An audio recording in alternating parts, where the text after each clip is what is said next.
కాగ్నిజెంట్‌లో place అయ్యాను. JFS 20 batch. నాకు interview మేలో అయ్యింది. ఇప్పుడు ఆఫర్ లెటర్, బ్యాక్‌గ్రౌండ్ వెరిఫికేషన్ అయ్యి డేట్ ఆఫ్ జాయినింగ్ వచ్చింది. అండ్ మెయిన్‌గా క్లస్టర్ బట్టి ఇంటర్వ్యూ జరుగుద్ది. టెక్నికల్ అసెస్మెంట్ అయినా క్లస్టర్ బట్టి జరిగిద్ది.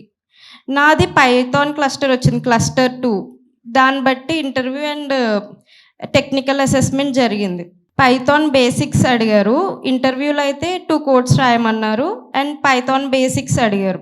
కోడ్ జ్ఞాన్ కోచింగ్‌కి వచ్చేసరికి మెయిన్‌గా జావా ఫుల్ స్టాక్ నాది. ఆనంద్ సార్ జావా చెప్పారు మాకు. స్టూడెంట్స్ అర్థం చేసుకొని పిన్ టు పిన్ ఆళ్ళకి అర్థమయ్యే విధానంలో చెప్తారు స్టెప్ టు స్టెప్. ఇంకా చాలా బాగా హెల్ప్ అవుతాయి స్టూడెంట్స్‌కి. ఎందుకంటే ఫీడ్‌బ్యాక్, రివ్యూస్ ఇస్తారు మనం చెప్పేదాన్ని బట్టి.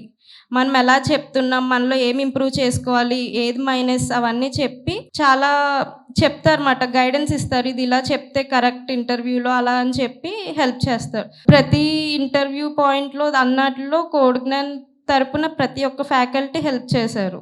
సపోర్ట్ ఇచ్చారు.